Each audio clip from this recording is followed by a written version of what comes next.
These few scattered buildings on the south end of Bainbridge Island are all that remain of top secret Station S. Here, unique and mysterious forces of nature enabled World War II codebreakers to pull from the air the dots and the dashes of Code Purple to unmask the secret plans of our enemies.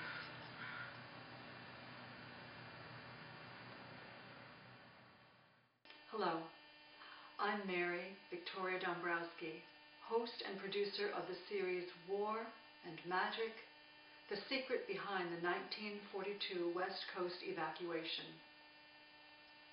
This program examines the connection between magic intelligence and President Franklin Delano Roosevelt's Executive Order 9066. By that order, issued on February 19, 1942, FDR gave military administrators the authority to designate certain military zones within the United States, quote, from which any and all persons may be excluded, end quote. In late 1941 and early 1942, the U.S. intelligence community was unequivocal in warning of widespread, ongoing espionage on the West Coast controlled by the Japanese government. Espionage nets utilized local Japanese recruited through the consulates. However, for the general public, this intelligence, which was available for the first time in 1977 when magic cables were published in 8 volumes by the Department of Defense, was top secret in 1942, and unfortunately, it remains largely unknown today. This lack of information has given rise to grave misunderstandings about the motivations of U.S. leadership during World War II. Roosevelt's decision to evacuate persons of Japanese ancestry out of the West Coast military zones has mistakenly been branded as, quote, motivated by racial prejudice, wartime hysteria, and a failure of political leadership, end quote. This series, War and Magic, will bring you the unique perspective of individuals living on the West Coast during World War II, so that you will be able to evaluate for yourself whether or not President Roosevelt, in conducting the evacuation, acted with the best interests of the nation in mind. Our first episode in the series is our interview with Jack Klamm, World War II veteran and former chief radioman. Mr. Klamm's duties during the Second World War put him in a unique position to comment on the effects of Executive Order 9066. He was both a radio engineer at Station S and a personal friend of Japanese Americans on Bainbridge Island. It was from Bainbridge Island in Puget Sound that Americans of Japanese ancestry were first evacuated in March of 1942 as, just a few miles away, top-secret code breakers at their stations pulled secrets from the ether and changed history. Hi, today is December 7th, 2004, and my name is Martha Wild King. I live on Bainbridge Island, Washington, and I have the distinct pleasure of interviewing Mr. Jack Klamm, who is a United States World War II veteran. And we are going to be discussing the Magic Code and its relationship to the relocation of the Japanese nationals and the Japanese Americans from this Bainbridge Island, Washington area. Jack, we hear the term magic code used a great deal An example right here is a book which was written about it. And can you tell us exactly what magic was? Well, magic is the overall term applied to all the different Japanese codes used in the World War II era. And it's a general term. There were about 22 different codes used by the military, and of course they weren't all used at once. Some supplanted others, and they had different names like Orange and JN25, and those applied to individual codes. And of course, each of those codes were not cast in concrete. They would change in detail, maybe daily, weekly, monthly, or at random intervals, and that just kept us hopping to break the new codes or the new versions. But once we had the system determined for any particular basic kind of code, then it was not nearly as hard to break down the new version of it. Now, at some point, the United States was able to decode these magic messages. Is that correct? That's right. We started very early on. Right now, I don't recall how many years back we started working on them, and the U.S. chose to first tackle the diplomatic code because before we were in the war, that was where we had the most information coming and the most activity. We have more messages to work with, and to decrypt a code system, you need many, many messages to work with. And so we first broke the diplomatic code sometime 39 or 40 along in there, and by the end of 1940 we were doing quite well in reading their mail, as it were, in the diplomatic circles. And that's when things got real interesting, because we began to get very specific information about their plans.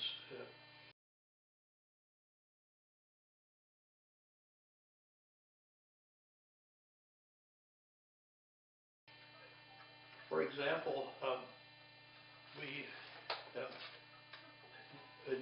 right in the early part of 41, we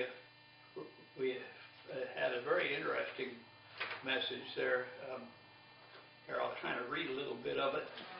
It's a message number 119 from Tokyo, sent by a fellow named Matsuoka to the Washington, to a person named Koshi. Now, Koshi was their head intelligence officer in the embassy there, and it's labeled Foreign Office Secret and dated January 30th, 1941, number 44, Foreign Office Secret. Establish instructions what to do. Establish an intelligence organ, meaning organization, in the embassy which will maintain liaison with private and semi-official intelligence organs. See my message to Washington, so-and-so from New York to Tokyo. The focal point of our investigation shall be the determination of the total strength of the U.S. Our investigation shall be divided into 3 general classifications: political, economic, and military, and a definite course of action shall be mapped out. And jumping way down to items 7 in this message, it says, in the event of U.S. participation in the war, our intelligence setup will be moved to Mexico, making that country the nerve center of our intelligence net. Therefore, you will bear this in mind, and in anticipation of such an eventuality, set up facilities for a U.S.-Mexico international intelligence route. The net, which will cover Brazil, Argentina, Chile, Peru, will be centered in Mexico. And jumping way down to items 7 in this message, it says, in the event of U.S. participation in the war, our intelligence setup will be moved to Mexico, making that country the nerve center of our intelligence net. Therefore, you will bear this in mind, and in anticipation of such an eventuality, set up facilities for a U.S.-Mexico international intelligence route. The net, which will cover Brazil, Argentina, Chile, Peru, will be centered in Mexico. And then as a follow-up to that, these are all part of this magic decoding. This was all done by decoding magic.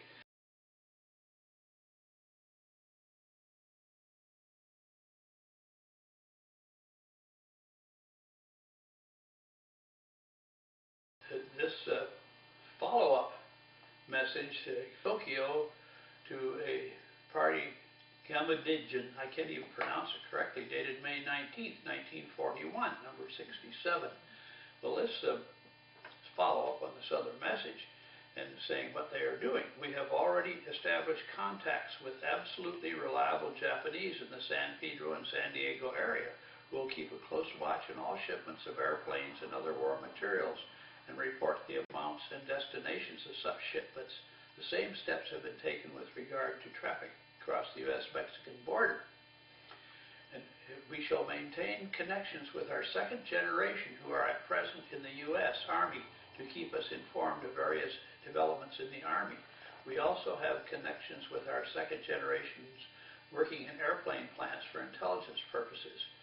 With regard to the Navy, we are cooperating with our Naval Attaché Office and are submitting reports as accurately and as speedily as possible. So you see the spyware network not only was set up, it was now working. And this is really gave us a pretty good idea of what was going on and how heavily involved the people up and down the coast were Japanese people of Japanese origin. Jack, this is sort of off the subject, but you used the term in there, second generation. What does that refer to? Well, that means the people of Japanese ancestry who were born in the United States. This is what they're referring to. And at that time, there were very few third-generation adults. It was mostly people who were born in Japan or their children who were born here. And the second generation, the ones they were really interested in, because those people were American citizens, hadn't been born here. But nevertheless, there was a tie-in of a degree of loyalty to Japan. Right. And that's where it talked about the second generation as being the net. Yes, right. Very important, the net.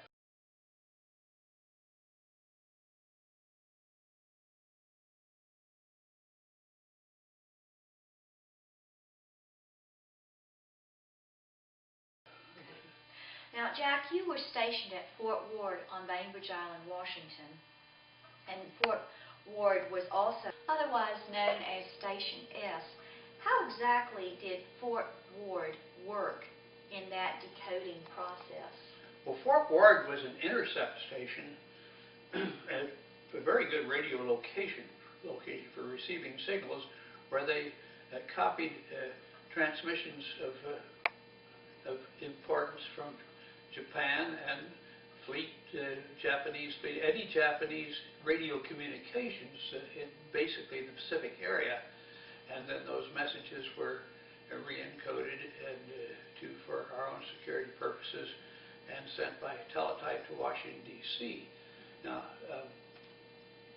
when I first went to Fort Ward, I went to radio school there and was not supposed to even know what was going on in the buildings up the road a little ways, but of course I did. Mm-hmm. Right. And so you were trained at Fort Ward then? Yes, I had my initial training as a radio operator at Fort Ward, and later on, the same school to which I attended was converted to a training school for people to copy the Japanese code. I was trained as a regular radio operator, speaking English, thank goodness. And so that's what went on there. Later on, they brought in a bunch of waves to train. Those gals turned out to make excellent operators. They could blindly copy that code, Japanese code, and of course, you didn't know what you were copying. It's just a series of letters and numbers. But you had to be letter perfect. Yes. So that's what went on down there. And then a little later on, just after Pearl Harbor, they set up a third activity there at Fort Ward, which was the basic radio communication center for the whole 13th Naval District. That was done on the old Peterson farm up the hill up here, which had been taken over by the Navy. So there were three separate naval activities going on at Fort Ward: schools, intercept, and communications, and they were all kept separate from one another. Now, did you also serve in Seattle? Well, yes, a couple of times. After I graduated from the radio school at Fort Ward, where I did graduate the head of my class because I'd been a ham radio operator before I went to school, and I already knew the Morse code and was experienced in communications, and that just gave me a leg up. So of course I should have graduated the head of the class.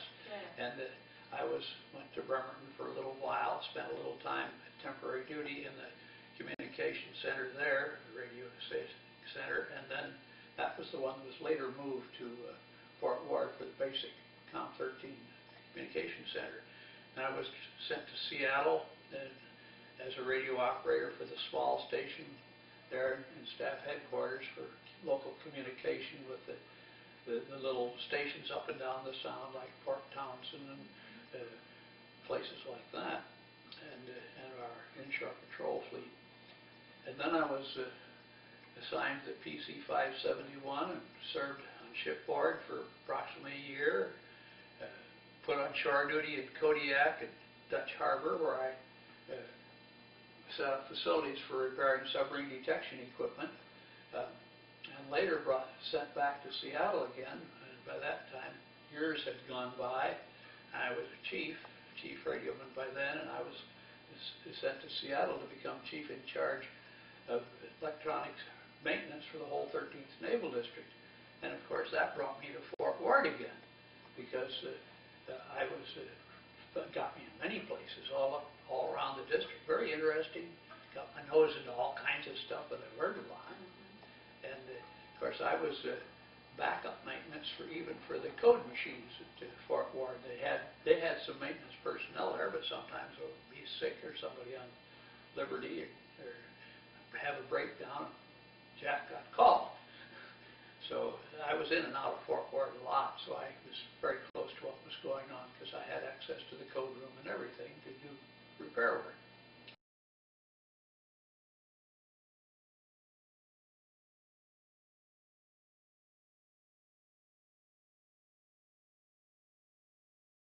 Jack, at some point you came to know that through the magic code, the United States government was aware that there was Japanese espionage going on in the Seattle area. Could you talk to us about that, please? Well, yes. I was not specifically aware of the espionage. I was aware from even before World War II of our capability of copying the Japanese code, and presumably we were reading some of it, how much I did not know. Of course, that was highly secret. And even all through the war, I became aware that yes, we were very successful in copying and decoding. I was never told the contents because I had no need to know. And on duty, on station, naturally we discussed these things among each other. But outside, when you were off duty, you just didn't talk about those things at all. There's no way. You know, the old saying, loose lips sink ships, was really true, because ships were sunk by people talking too much that led on to where and when the ships were going, and so on.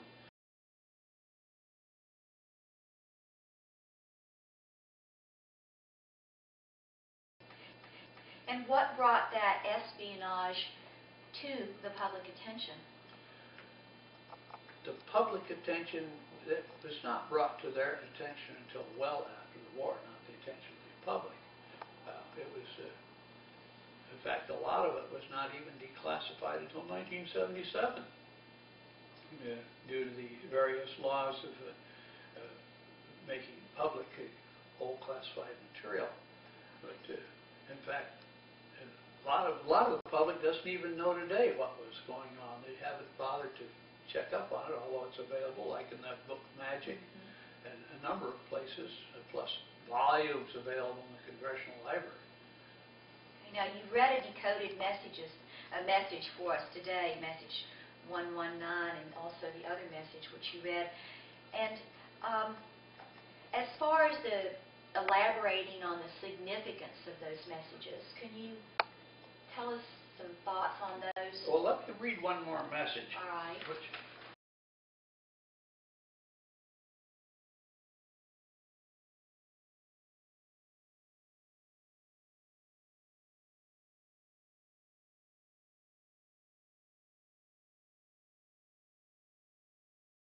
This message from Seattle, sent by someone named Sato to Tokyo, dated August 16th, 1941. It's message number 91 from the consulate here. Has probably the most information in the shortest sentence, so I'll just read it. It says, secret outside the office.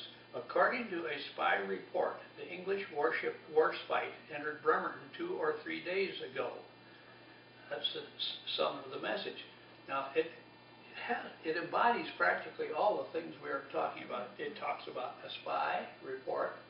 It's reporting a ship movement of a British ship that came in to be repaired after the Battle of Malta, and the Warspite, and it was slipped in at night.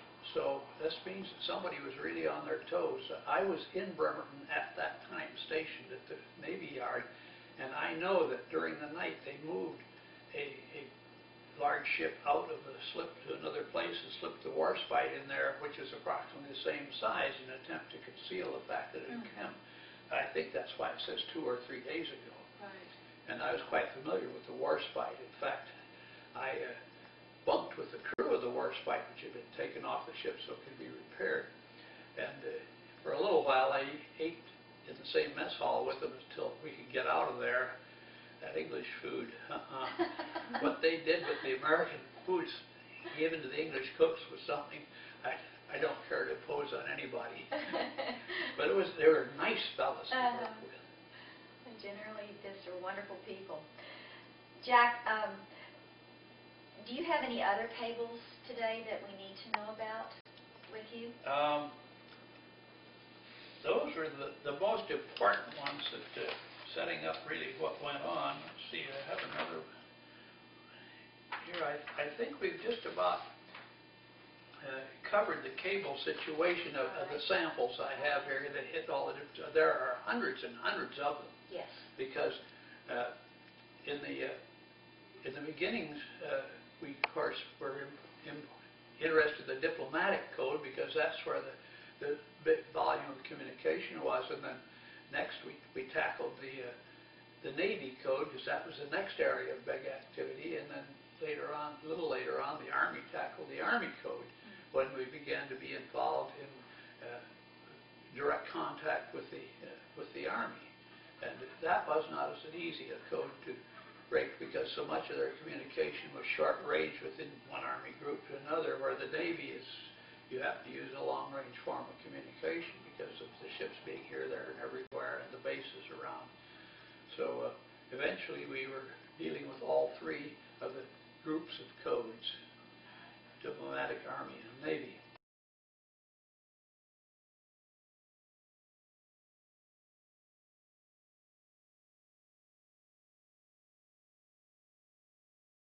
Now, our final question is, what do you see as the connection between the Navy's ability to decode cables and the Executive Order 9066?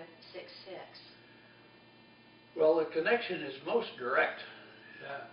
These several messages I have read to you lay out unequivocally the great extent of the espionage working up and down the coast. And we had to be very careful. This was a tremendous secret. Probably the most important single secret of the whole war, that we could read these messages. And excuse me.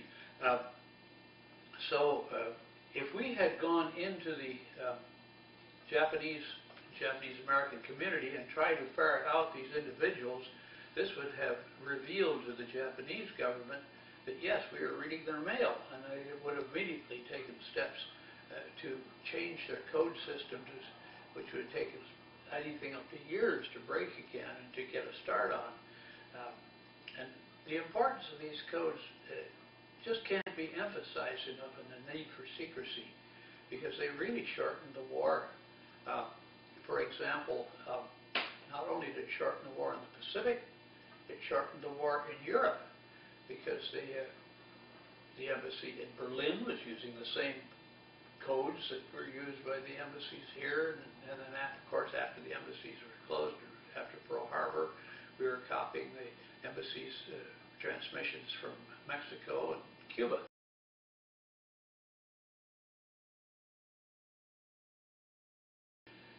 Hitler had a very good friend. His name was Baron Oshima.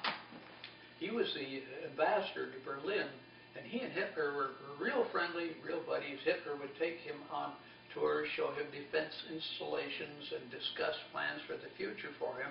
And then Baron Oshima, who was also a lieutenant general in the Japanese army, would very dutifully report everything to Tokyo. And we just got a constant stream of information of what Hitler's plans and thinking was. Hitler started the war in Europe. And so it was very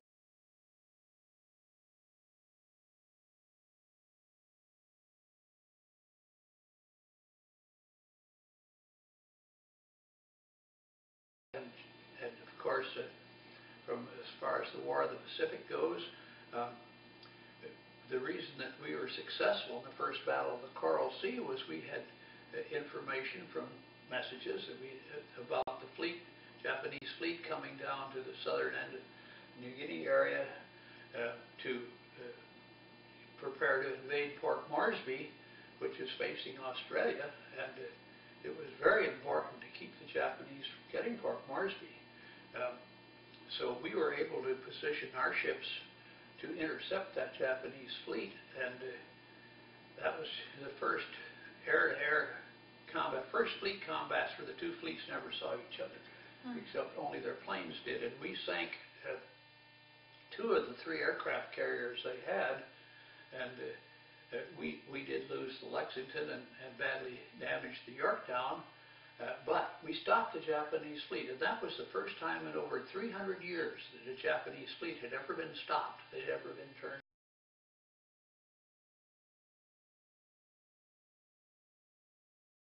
Less than a month later, because of our ability to read the codes and understand what was going on, we determined that the fleet where it was being sent towards the Aleutians was only a diversion, that their real objective was Midway Island. And we were able to send out 3 aircraft carriers and their accompanying ships and position them such that we could intercept the invading fleet there. They were bringing in 5,000 invading troops and 4 aircraft carriers, and we sank all 4 of the aircraft carriers. We did lose the Yorktown, which had been badly damaged in the Coral Sea, but the Wasp and the Enterprise came through okay. And that broke the back of their naval air power right there, the loss of those 4 carriers, plus the 2 they had lost at the Coral Sea. And that stopped the expansion of the Japanese in the Pacific. And from then on, the Japanese were on the defensive. It took us years, but because we were able to read those codes, which is such a tremendously important secret, it really shortened the war and probably changed the whole outcome of it. Well, thank goodness for that. Yes. Truly. And the lives that were saved because of that. Oh, many, many lives.